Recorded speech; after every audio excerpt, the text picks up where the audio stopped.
topping our headlines today, the January 6th committee with a surprise hearing. They couldn't wait.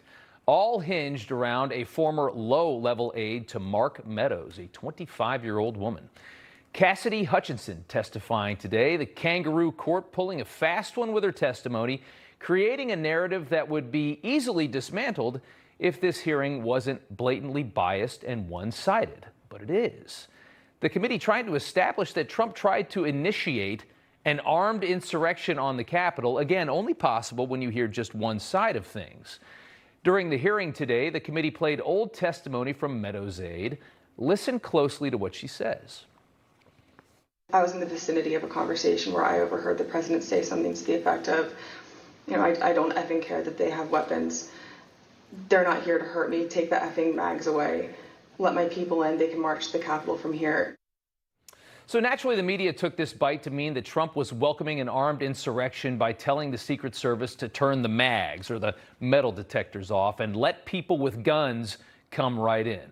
They want the average uninformed American to think those metal detectors protect the Capitol, which is total nonsense. Nobody had to go to Trump's rally, get inside of those gates to get to the Capitol. You can get to the Capitol a million different ways. So the metal detector moment had nothing to do with the so-called insurrection. And Cassidy Hutchins even admits in other testimony, which is being ignored, that Trump was desperate for the crowd at the rally to look full. We know the former president was big on crowd size. Trump was clearly worried that some of his supporters might be carrying, as they came from states where the Second Amendment is not infringed upon.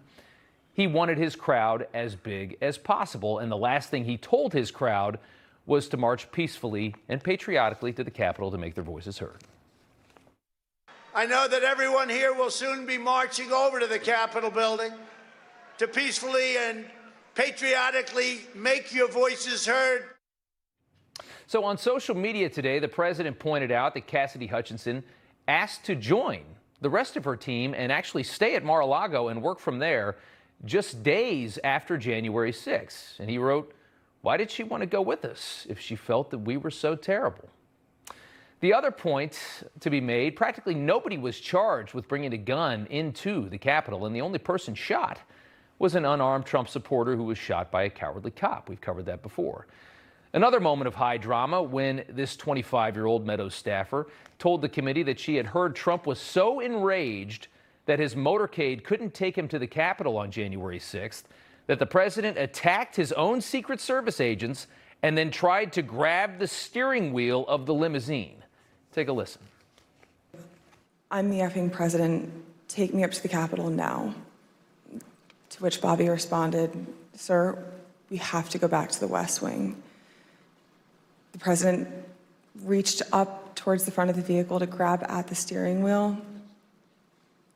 Mr. Engel grabbed his arm, said, "Sir, you need to take your hand off the steering wheel. We're going back to the West Wing. We're not going to the Capitol." Mr. Trump then used his free hand to lunge towards Bobby Engel. The latest useful idiot of the left. First off, it is impossible to grab the steering wheel from the back of the beast, and even NBC is now refuting this testimony that we heard today. Their White House correspondent Peter Alexander has just tweeted out, "A source close to the Secret Service tells me both Bobby Engel, the lead agent, and the presidential limousine SUV driver are prepared to testify under oath that neither man was assaulted and that Mr. Trump never lunged for the steering wheel." As if you could, in the back of a limousine, somehow get to the steering wheel in a car like the Beast. The question is, as you watch this, do these people ever stop lying? Whether it's Adam Schiff swearing he's seen evidence of Russian collusion, or Christine Blasey Ford on Brett Kavanaugh being a gang rapist. How many times do we have to see the same frickin' show? Now, of course, we acknowledge January 6th, a very bad day, certainly a day when a lot of mistakes were made. But just as scary as a riot at the Capitol is this kind of nonsense. The constant, desperate lies from the left and a trial where only one side is presented and then they lie. These hearings are a full-blown assault on democracy, and they are being praised by the mainstream press. This is the kind of stuff you see in China. And today they got caught lying like they have time and time again. It's really pitiful. The other big story today, a tractor trailer full of bodies discovered in Texas, at least 51 killed, packed inside of a locked tractor trailer, cooking in the hot Texas sun. Got to be one of the worst ways to die imaginable. The deadliest smuggling incident in our nation's history. 3 people have been detained. Texas Governor Greg Abbott blaming the president for the deaths, tweeting, "They're a result of his deadly open border policies," and that's exactly right. Virtue signaling to the open border globalists in his party, Biden has unleashed pain and misery on this country in several different ways. And now we have this. Over at MSNBC, they even know who's at fault here. Nothing progressive about encouraging migrants to risk their lives going across the desert to come into the United States illegally. There you have it. The president was asked about it today. He simply just turns his back and walks away.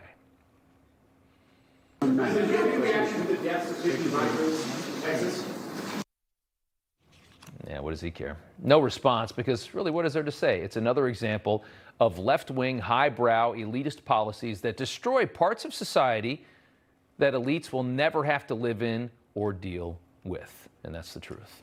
Also today, abortion rights groups in one Texas county winning a victory after a judge granted a temporary restraining order to block the state's ability to ban abortions.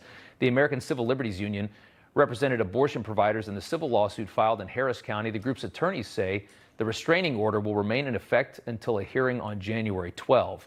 Meanwhile, a Tennessee court has allowed the state's 6-week abortion ban to take effect after an injunction was lifted by court order. Democrats, the progressives, panicking over this. AOC and Liz Warren pushing for abortion clinics to be brought and placed on federal lands. I'll start with the babyest of the babyest of the baby steps.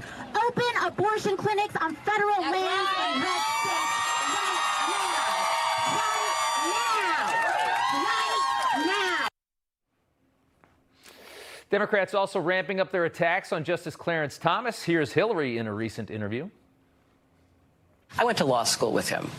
He's been a person of grievance for as long as I've known him. Resentment, grievance, anger. Is she talking about herself? Or is she talking about Clarence Thomas? Perhaps Clarence Thomas is just a constitutionalist, though, and is finally dishing out the reality check that even Ruth Bader Ginsburg acknowledged about the various flaws of Roe versus Wade. Could be that, Hillary. The anger toward Clarence Thomas totally misdirected in this case. All the Supreme Court did was send a very flawed ruling where it belongs and send all this back to the states. If people are angry about aggressively strict abortion laws, and there is a lot of anger over abortion bans and heartbeat bills, that anger should be directed at state legislatures. And guess what? You can change those rules by voting. It's exactly the way this country was designed to run. All right, to the economy now. A big-time CEO jumping on CNBC today, stating this country is not just heading for a recession, we're already in one. We think we're in a recession, and we think a really big problem out there, consumer sentiment, as measured by the University of Michigan, which we think is the best measure out there, is down to record low levels, below 08-09, below 80 and 81. I had just started my career, and inflation and interest rates were in the double digits, 15, 20%. And consumer sentiment today is lower than it was back then. Consumer sentiment is worse than it was in 1980 and 1981. We're about to get rocked, whether people want to admit it or not. That CEO pointing out the wasteland that is the American economy under the Biden regime. All that money, all that COVID money. You thought we could just stop working and spend trillions of dollars. Oh, here's the reality check. The disaster is very real.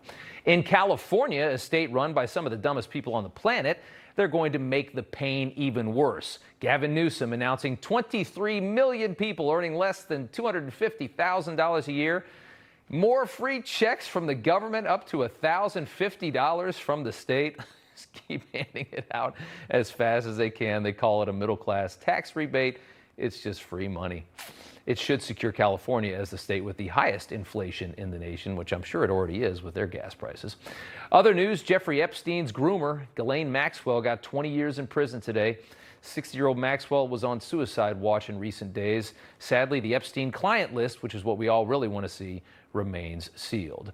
And a nice story here. A young woman in San Antonio, Texas, no doubt preventing perhaps the next mass shooting. 19-year-old Rodolfo Acivas has been charged with making terrorist threats.